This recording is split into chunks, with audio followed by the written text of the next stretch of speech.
내일 일은 난 몰라요. 하루하루 살아요.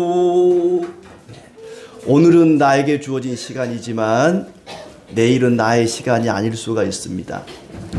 가끔 어르신들께 전화를 했는데 전화를 안 받으시면 걱정이 돼요.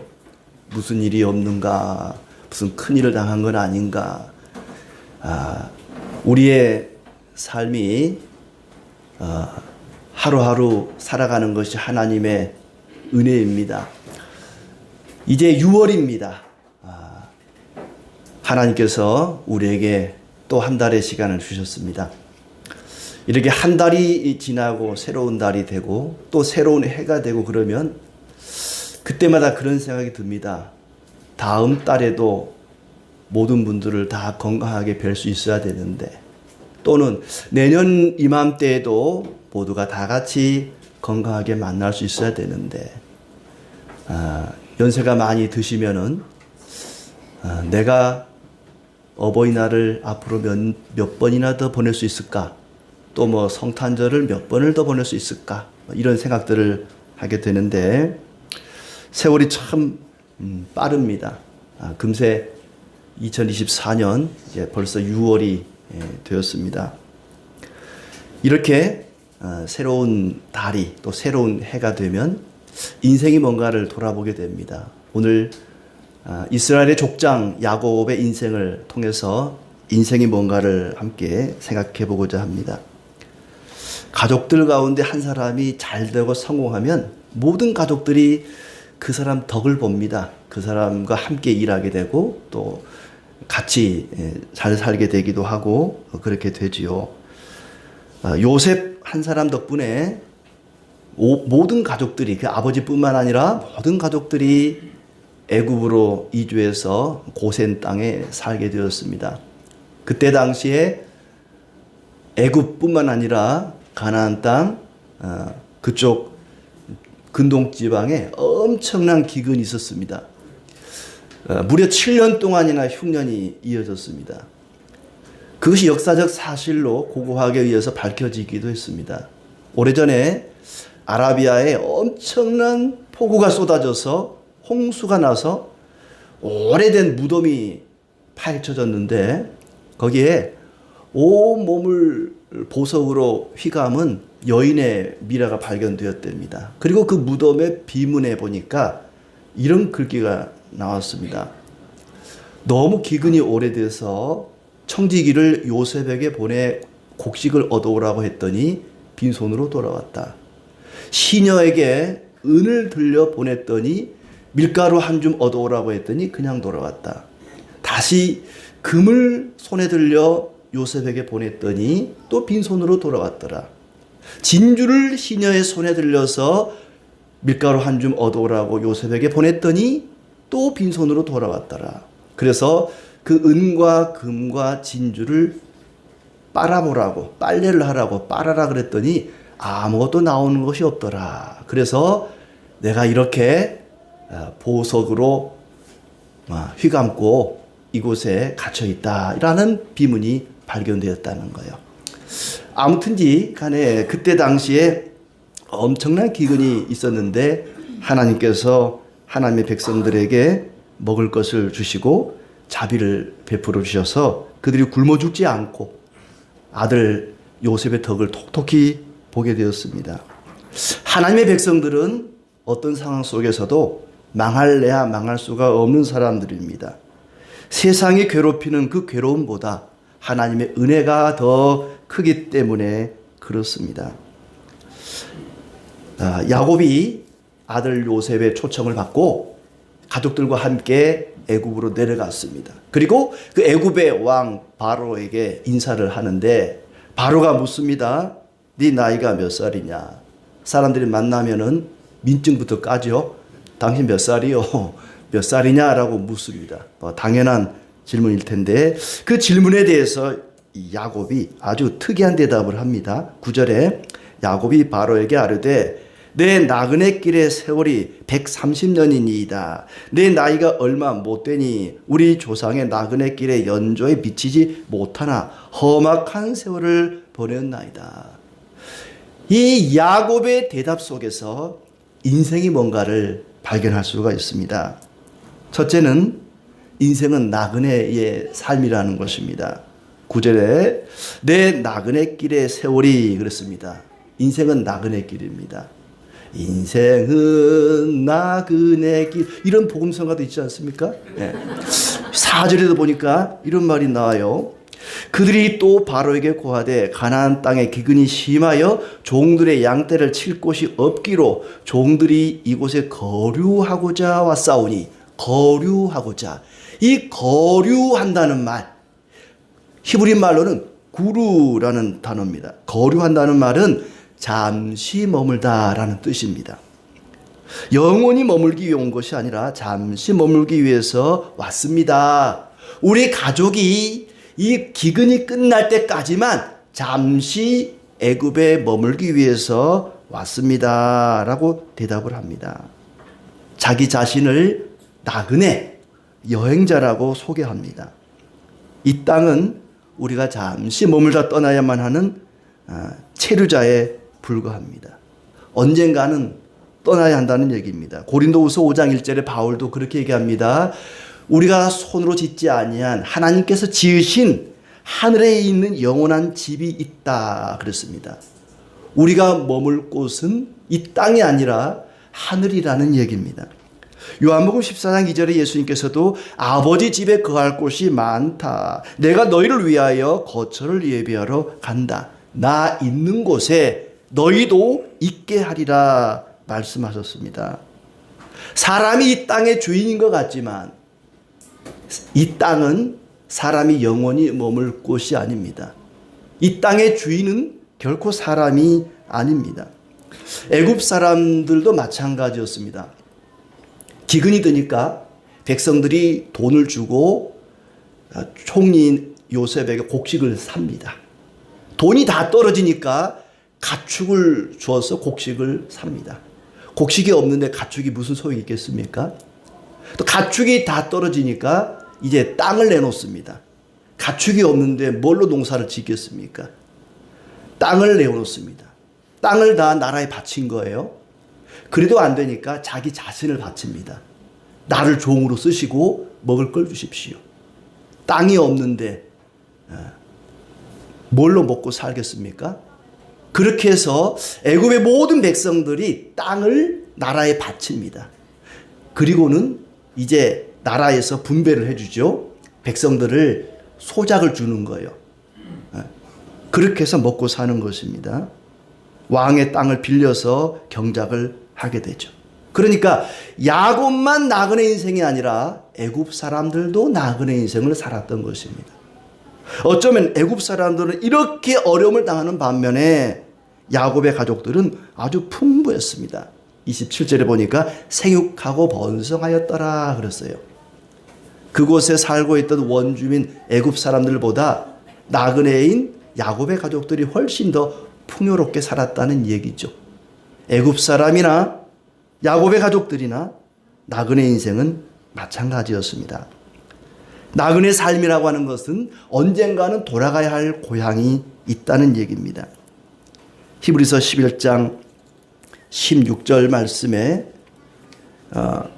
그들이 이제는 더 나은 본향을 사모하니 곧 하늘에 있는 것이라 이러므로 하나님이 그들의 하나님이라 이 걸음을 받으심을 부끄러워 아니하시고 그들을 위하여 한 성을 예비하셨느니라. 더 나은 본향을 사모하는 나그네 삶이 바로 성도의 인생입니다. 48장 21절에도 나는 죽으나 하나님이 살아계셔서 조상의 땅으로 너희를 인도할 것이다. 나는 죽지만 이곳에 애굽에 머물 것이 아니라 반드시 고향으로 가나안 땅으로 돌아갈 것이다. 야곱은 자신들이 고향 가나안으로 돌아갈 것을 말씀했지만 그 가나안이라고 하는 곳도 영원히 머물 곳은 아닙니다. 궁극적으로는 바로 히브리서에서 말하는 하나님이 지으신 본향, 천국을 가리키는 것이죠. 야곱은 결국 우리의 인생은 천국으로 돌아가게 될 것이다. 이 세상은 영원히 머물 곳이 아니라 반드시 인간은 돌아갈 곳이 따로 있다고 이야기합니다. 하나님께서 이 땅 가운데 비와 햇빛을 주지 않으면 사람은 아무것도 할 수가 없습니다. 사람이 땅의 주인인 것 같지만 이 땅은 잠시 우리가 빌려 쓰는 나그네 인생에 불과합니다. 야곱의 나이가 147세에 죽습니다. 바로를 처음 만났을 때는 130세였는데 그로부터 17년 후에 죽음을 맞이합니다. 야곱이 죽게 되니까 이제 27절부터 그의 아들들에게 마지막 부탁을 하죠. 요셉에게, 총리인 요셉에게 청을 합니다. 내가 죽거든 내 유고를 애굽에 묻지 말고 반드시 가나안 땅에다가 묻어야 된다. 내 고향 땅에다가 묻어야 된다. 반드시 자기 자신을 고향에 묻어달라고 이야기를 합니다. 내가 죽거든 이곳에 장사 지내지 말고 30절에 내가 조상들과 함께 눕거든 너는 나를 애굽에서 메어다가 조상의 묘지에 장사하라. 요셉이 이르되 내가 아버지의 말씀대로 행하리이다 하고 그대로 실천합니다.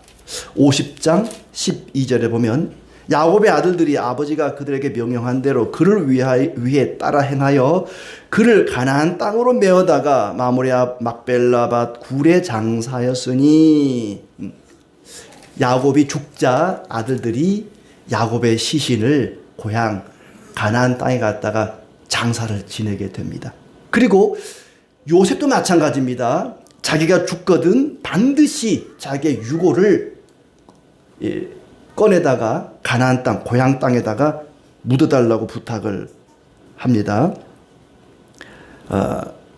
그렇게 해서 이제 출애굽기 13장 19절에 보면은 이스라엘 백성들이 애굽에서 나와서 가나안 땅을 갈 때에 맨 앞에 세웠던 것, 이스라엘 백성들의 행렬의 맨 앞에 있었던 것이 뭔지 아세요? 그게 바로 요셉의 유골이었다는 거지요. 모세가 요셉의 유골을 가졌으니 이는 요셉이 이스라엘 자손으로 단단히 맹세하게 하여 이르기를 하나님이 반드시 너희를 찾아오시리니 너희는 내 유골을 여기서 가지고 나가라 하였음이더라. 야곱의 유골도 가나안에 묻히고 요셉의 유골도 가나안에 묻혔습니다. 애굽에서 죽었지만 애굽에 묻히지 않고 반드시 나의 유골을 고향 땅 가나안 땅에다가 묻어다오 부탁을 했고 후손들이 그대로 들어준 것입니다. 이렇게 그들은 나그네 인생을 살았기 때문에 반드시 가나안 땅, 자기 고향 땅에 묻히기를 원했습니다. 애굽이라고 하는 나라는 살기 좋은 곳이었습니다. 즐길 것이 많은 곳이었고 돈벌이도 많은 곳이었습니다. 그러나 애굽에 있는 그 어떤 것도 야곱의 마음속에 있는 약속의 땅 가나안에 대한 마음을 빼앗지는 못했습니다. 아무리 애굽이 좋아도 나는 돌아가야 할 곳이 있다. 내가 반드시 묻혀야 할 고향이 있다.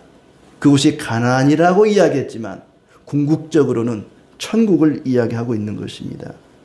하나님의 약속이 자기 후손들에게서 반드시 이루어질 것을 믿었습니다.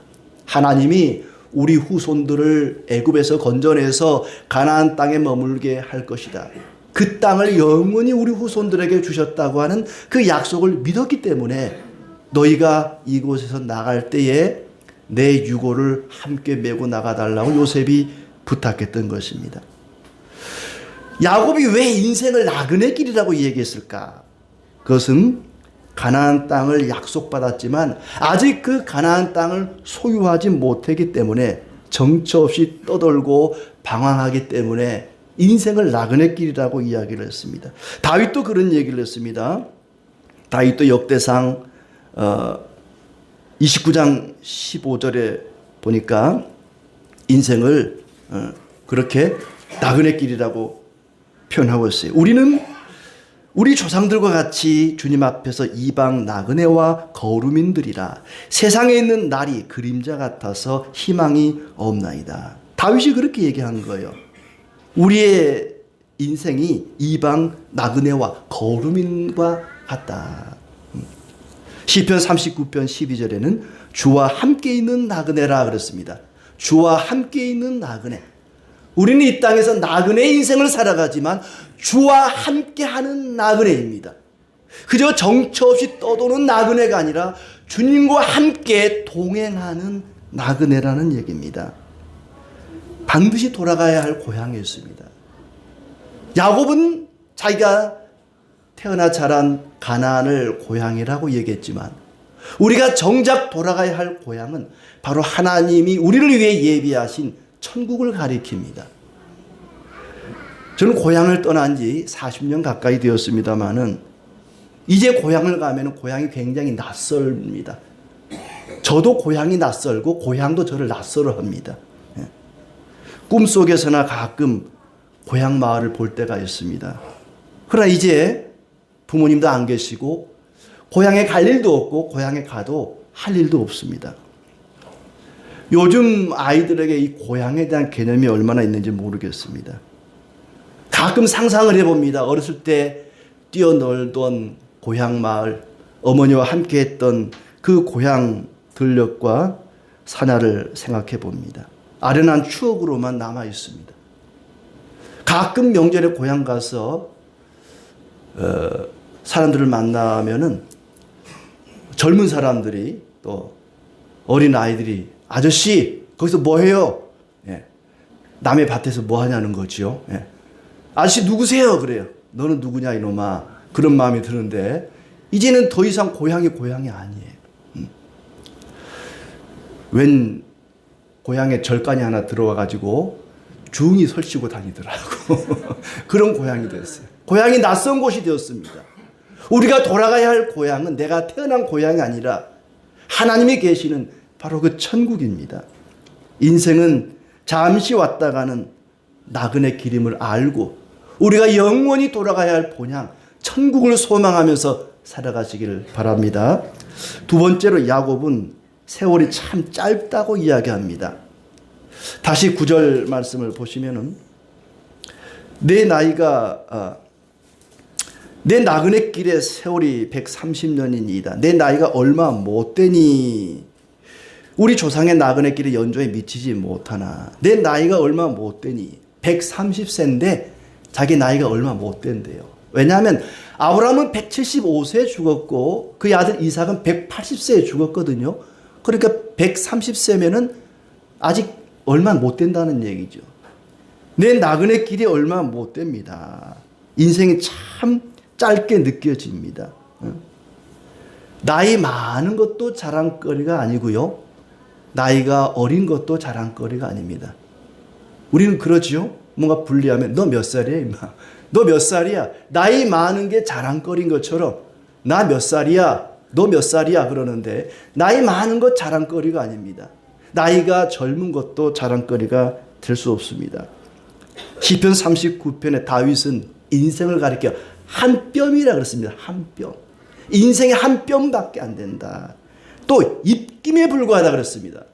추운 겨울날 훅 하고 입김을 불면 잠깐 앞에 뭔가 보이는 것 같은데 순식간에 사라져버리죠. 인생이 그러더라는 것입니다. 뭔가 보이는 것 같은데 순식간에 사라져버리더라. 그런 의미에서 인생은 아침의 안개와 같다 그러고 구름과 같다고도 합니다.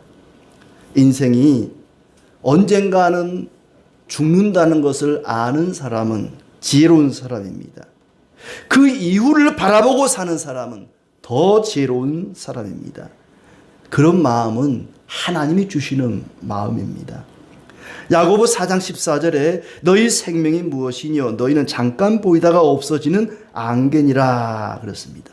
그리고 120세까지 살았던 모세는 시편 90편 5절 말씀에 보니까 우리의 연수가 70이요 강건하면 80이라도 그 연수의 자랑은 수고와 슬픔뿐이요 신속히 가니 우리가 날아가나이다. 마치 쏜살처럼 날아간다는 얘기고 또 5절에 90장 5절에 보니까 주께서 그들을 홍수처럼 쓸어가시나이다. 그들은 잠깐 자는 것 같으며 아침에 돋는 풀 같으니이다.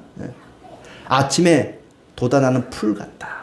아침에는 싱그럽지만 낮에 뜨거운 햇빛이 비추면 순식간에 시들어버리는 그런 풀잎처럼 인생이 그렇다는 얘기입니다. 잠깐 자는 것 같다. 그래서 우리에게 우리 날 계수함을 가르치사 지혜로운 마음을 얻게 하소서 그랬습니다. 내 인생이 언젠가 사라질 것이고 아침 안개와 같고 아침에 돋는 풀과 같다고 하는 것을 아는 사람은, 내 인생의 날 계수함을 아는 사람은 지혜로운 사람이다 그랬습니다. 잠깐 자는 것 같은 인생이다. 흔히 그러지 않습니까? 자기 나이대의 인생의 속도가 자기 나이대와 같다고. 20대에는 20km로, 시속 20km로 달리고 90세가 되면은 90대가 되면은 시속 90km로 달린다 그러지 않습니까? 얼마나 빨리 지나가는지 모릅니다. 하루하루는 느린 것 같지만 지나간 날들을 돌아보면은 얼마나 세월이 빠른지. 내가 벌써 나이가 이렇게 되었나? 1960년대의 기대 수명이 53세였대요. 제 나이가 그 나이를 넘었어요, 이제. 1960년대 같으면 제가 노인이에요, 노인. 죽을 나이가 넘은 나이입니다. 인생이 그렇게 순식간에 지나갑니다. 세상에서 가장 빠른 새가 눈 깜짝할 새라 그러지 않습니까? 우리 인생이 눈 깜짝할 새에 지나가는 것입니다. 하룻밤 잠을 자고 난 것 같다. 어르신들 말씀을 들으면 지나간 인생이 지난 밤의 꿈처럼 하룻밤 사이에 지나간 것 같다고 말씀들 하지 않습니까? 제가 군대 제대하고 나서 집에 와서 딱 잠을 자고 났는데 진짜 그렇더라고요. 군대 2년이 지난 밤 꿈 같아서 꿈 같아. 그 2년의 세월이 하룻밤 꿈속에 순식간에 지나간 것 같더라고요. 딱 자고 눈을 떴는데 나는 누구, 여기는 어디? 그런 생각이 드는 거예요. 아, 순식간에 세월이 지나가는구나. 2년이 아니라 20년, 200년을 살아도 지나간 세월은 하룻밤 꿈처럼 지나간다는 얘기입니다. 그렇게 인생이 길지 않습니다. 유대인들은 13살이 되면 성인식을 한대요. 성인식을 하는데 성인이 된 사람에게 선물을 주는데 우리나라는 선물 뭐 줘요? 안 받아보셨어요? 유대인들은 시계를 준대요. 시계를. 시간을 낭비하지 말라는 거예요. 세월을 아끼라는 얘기입니다. 바울도 그렇게 얘기합니다. 에베소서 5장 16절에 세월을 아끼라, 때가 악하니라. 그러므로 어리석은 자가 되지 말고 오직 주의 뜻이 무엇인지 이해하라. 순식간에 세월이 지나가기 때문에 세월을 아끼라는 얘기입니다. 서양 말에도 time is gold, 또 아니면 time is money. 시간은 돈이다. 시간은 금이다. 뭐 이런 말 있지 않습니까? 그런데 그 말만 있는 게 아니고요. Time is life. 시간이 곧 생명이다. 이런 말도 있대요. 그 말은 별로 안 알려준 것 같더라고. 시간이 생명이라는 것입니다. 시간을 허비하는 것은 생명을 낭비하는 것입니다. 여러분, 시간을 아끼십시오. 동영상 보느라고 밤새지 마시고 시간을 아끼시기 바랍니다. 매일 아침 새벽기도 나올 때 보면은 뭐 옆집이든 저희 집이든 가끔 이렇게 밤새 택배 기사가 택배 이렇게 물건 놓고 간 경우들이 있어요. 여러분에게 매일같이 배달되는 것이 있습니다. 86,400원의 돈이 여러분에게 매일같이 배달이 돼요. 하루 24시간을 계산해 보니까 86,400초예요. 네. 여러분에게 하루의 시간이 배달이 됩니다. 그 하루의 시간을 소중히 여기는 사람, 인생이 나그네임을 알고 인생이 결코 길지 않다는 걸 아는 사람은 1분 1초를 허비하거나 낭비하지 않을 것입니다. 몽테뉴라는 사람이 이런 말을 했습니다. 누가 돈을 꿔달라 그러면 주저할 것이다. 그러나 어디에 놀러 가자 하면 쾌히 응할 것이다. 사람은 돈보다 시간을 빌려주는 것을 쉽게 생각한다. 돈을 아끼듯이 시간을 아끼는 사람은 장차 큰 일을 할 것이다. 그런 말을 남겼습니다. 우리가 시간을 돈처럼 그렇게 아낀다면 분명히 하나님께서 크게 사용하실 것입니다. 우리의 인생이 길지 않습니다. 짧은 인생을 하루하루 소중히 여기는 저와 여러분이 되기를 바랍니다. 세 번째로 야곱은 인생을 험악한 세월이라고 표현합니다. 9절 끝에 험악한 세월을 보내었나이다. 별로 즐겁지 않은 인생을 살았다는 얘기입니다. 험악하다는 말은 슬픔에 찬 또는 죄악이 가득한 그런 뜻을 담고 있습니다. 그러니까 죄악으로 인해서 슬픔이 가득했다. 내 인생 130년의 인생을 돌아보니까 죄로 인해서 슬픔이 가득한 시간들이었다고 회상하는 것입니다. 형 에서에게 팥죽 한 그릇으로 장자권을 빼앗았죠. 또 염소 고기를 가지고 아버지를 속여서 장자의 축복을 받아냅니다. 열받은 에서가 죽이겠다고 덤벼드니까 어머니가 잠깐 피해 있으라 그랬죠. 야, 지금 형 에서가 너를 죽일 것 같아. 가만히 있다가는 큰일 날 것 같다. 빨리 외삼촌 집으로 피해라. 그 순간만 피하면 문제가 다 해결될 줄 알았습니다.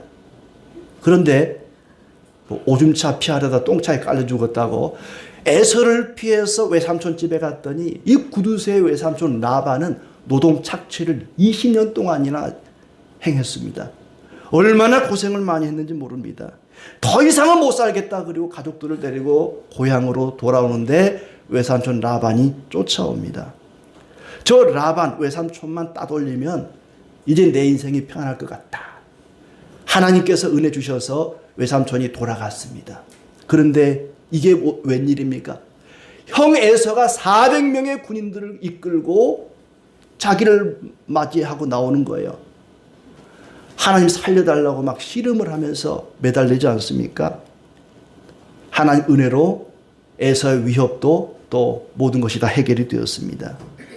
그런데 사랑하는 아내 라헬이 죽습니다. 그리고 사랑하는 딸 디나가 강간을 당하고 그리고 아들들이 그 세겜 사람들을 모조리 죽이지 않습니까? 그것 때문에 가문의 위기가 옵니다. 그리고 사랑하는 아들 요셉을 잃어버렸습니다. 짐승이 잡아먹혔다고 하는데 이걸 믿어야 할지 말아야 될지 20년 동안이나 잃어버린 요셉을 그리워하면서 탄식하면서 살았습니다. 그야말로 야곱의 인생은 죄와 슬픔으로 뒤범벅된 그런 인생이었습니다. 험악한 삶이었죠. 결국에는 맨 마지막 베냐민 막내 아들, 그 아들만큼은 내가 놓칠 수 없다. 야곱은 이름 그대로 일평생 뭔가를 붙잡으려고 했어요. 장자권을 붙잡으려고 했고 사랑하는 여인을 붙잡으려고 했고 그리고 재물을 붙잡으려고 했고 그러나 모든 걸 다 붙잡을 수 없었습니다. 다 잃어버렸습니다. 마지막 막내 아들 베냐민만이라도 나는 붙잡아야겠다. 그런데 유다가 와서 얘기하는 거야. 아버지, 베냐민 데려가지 않으면 우리 다 굶어 죽습니다. 굶어 죽으면 되겠습니까? 그래, 이 아들 데려가라. 마지막 남은 베냐민까지도 내려놓습니다. 일평생 소중히 여기는 걸 붙잡으려고 했지만 붙잡으면 붙잡을수록 빠져나가는 것입니다. 그런데 모든 걸 내려놓고 하나님께 맡길 때 하나님은 잃어버렸던 아들 요셉까지도 찾게 해주셨습니다. 그 모든 것이 연단의 과정이었던 것이죠. 하나님께서는 요셉의 인생이 험악한 세월을 보내는 동안에 그를 하나님의 사람으로 하나님만 의지하는 사람으로 훈련시키셨던 것입니다. 우리의 인생이 험하고 고난의 연속인 것은 하나님이 우리를 훈련시키기 위해서 이 세상 모든 건 내려놓고 하나님만 붙잡고 살게 하려는 하나님의 계획이 있는 줄을 믿고 잘 감당해 가시기를 바랍니다. 그렇게 인생이 나그네 길이요 인생이 짧다는 것을 알고 인생이 고난의 연속인 것을 아는 사람은 어떻게 사느냐? 자기의 직업을 부끄러워하지 않습니다. 바로가 그들의 직업을 물어볼 때에 우리는 목자들입니다. 당당하게 얘기합니다. 그때 당시에 목자라고 하는 것은 목축업을 한다는 것은 아주 천한 직업이었습니다. 왜냐하면 애굽 사람들은 온갖 가축을 신으로 여겼거든요. 양이나 소나 개나 온갖 짐승과 곤충과 피조물들이 애굽 사람들에게 신입니다. 신. 그들이 숭배하는 대상이에요. 그런데 이스라엘 사람들은 그 짐승을 잡아서 제물로 바치는 거예요. 저놈들 봐라. 우리가 신으로 섬기는 것을 잡아 제물로 바치네. 그러면서 히브리 사람들을 아주 경멸했어요. 목축을 한다고 하는 것은 직업상으로 볼 때 요즘으로 말하면 청소부나 무슨 구두 닦기나 사람들이 사회적으로 아주 천하게 여기는 그런 직업에 해당했던 것이죠. 그런데 총리인 요셉이 자기 가문의 직업을 떳떳하게 이야기합니다. 우리 집안은 목축을 하는 사람들입니다. 그래야만 애굽 사람들이 싫어하고 같이 살기를 싫어하고 자기들끼리 고센 땅에 모여 살 수 있었기 때문에 그렇게 해야만 출애굽할 때 빨리 나올 수 있을 것 아닙니까? 가나안과 가장 가까운 고센 땅에 자기들끼리 모여 살면서 민족성과 신앙의 순수성을 지키기 위해서 애굽 사람들과 섞여 살지 않기 위해서 떳떳하게 자기들의 직업을 밝혔다는 것입니다. 우리가 어떤 일을 하든지 간에 합법적인 일이고 하나님이 주시는 일이라면 자기 직업에 대해서 부끄럽게 여길 필요가 없는 것입니다. 그리고 요셉이든 야곱이든 가는 곳마다 축복의 통로가 되었습니다. 야곱은 바로에게 갈 때 먼저 축복합니다. 그리고 말을 마치고 나올 때에도 축복을 합니다. 요셉 때문에 애굽이 부자 나라가 되었고 바로도 보디발도 아주 형통하게 되었습니다. 또 야곱 때문에 그의 외삼촌 라반의 집이 큰 부자가 되었습니다. 뿐만 아니라 애굽 나라 백성들이 아주 부유한 삶을 살았어요. 애굽 사람들에게 요셉이 땅을 다 빼앗아 가지고는 이제 소작을 주는데 농사를 지어 가지고 10분의 8이 되겠죠. 5분의 4는 자기가 먹고 5분의 1만 나라에 바치라는 거예요. 여러분 그게 좀 불공평한 것 같아요. 저희가 어렸을 때 소작을 하면요. 저희 어머니는 6대 4로 나눴어요. 저희가 4를 먹고 6을 땅 주인을 줬단 말이에요. 소작을 하면은요. 보통 5대 5잖아요. 근데 요셉은 1대 4인 거예요. 5개 중에 하나만 바치고 4개는 너네가 먹어라. 우리는 하나님 뭐라 그래요? 10개 중에 하나만 나에게 바치고 9개 너 가져 그러잖아요. 근데 그때는 나라에서 10의 2조를 바치라 그랬단 말이죠. 5개 중에 하나는 나라에 바치고 4개는 네가 가져라. 그때보다 지금 훨씬 나아요. 11조가 훨씬 나아요. 그때는 12조였단 말이죠. 얼마나 고마워요. 요셉 덕분에 애굽 사람들이 굶어 죽지 않고 풍요로움을 누렸습니다. 이렇게 인생이 나그네임을 알고 인생이 짧음을 알고 하나님을 경외하는 사람은 어디를 가든지 그 사람 때문에 잘 됩니다. 축복의 통로가 된다는 얘기입니다. 그리고 그는 정직했습니다. 왕의 재산을 관리합니다. 왕이 얼마나 부자가 되었는지 몰라요. 나라의 모든 가축과 땅과 사람이 다 왕의 소유가 된 거예요. 그야말로 돈을 갈퀴로 긁은 겁니다. 개업하면은 화분에 돈 세다가 잠드소서 그런 걸 쓰던데 요셉 덕분에 바로가 그렇게 된 거예요.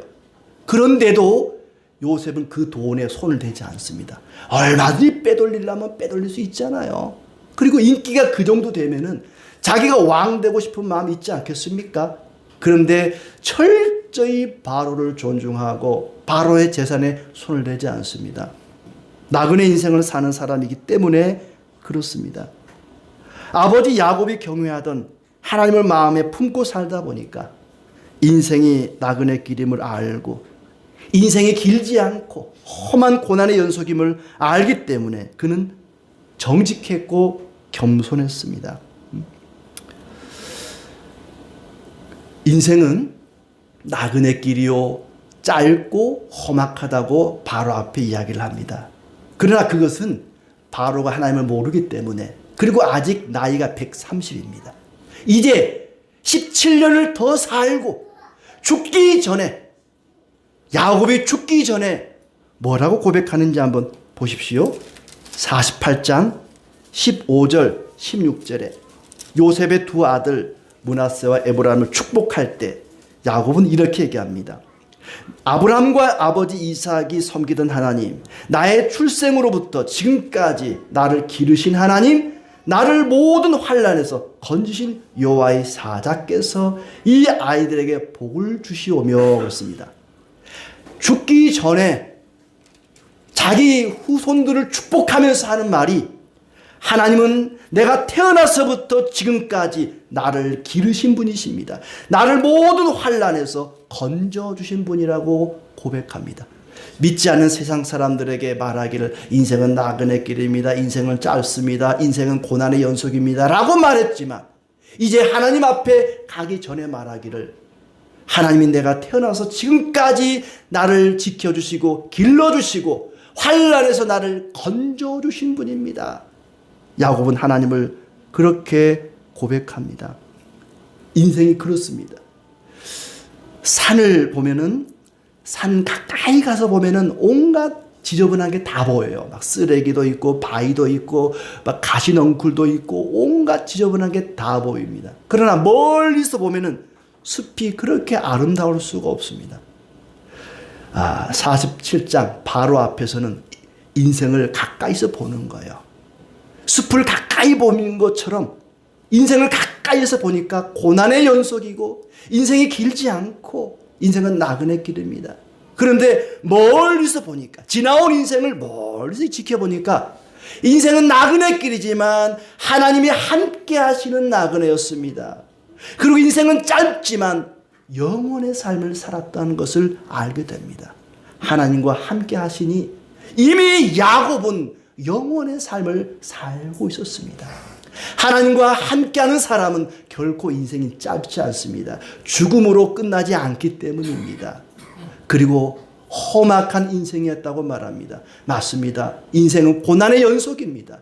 지금 어떤 고난을 겪고 있는 분이 계시다면 그 고난이 끝이 아니다는 것을 인생의 경험을 통해서 잘 아실 것입니다.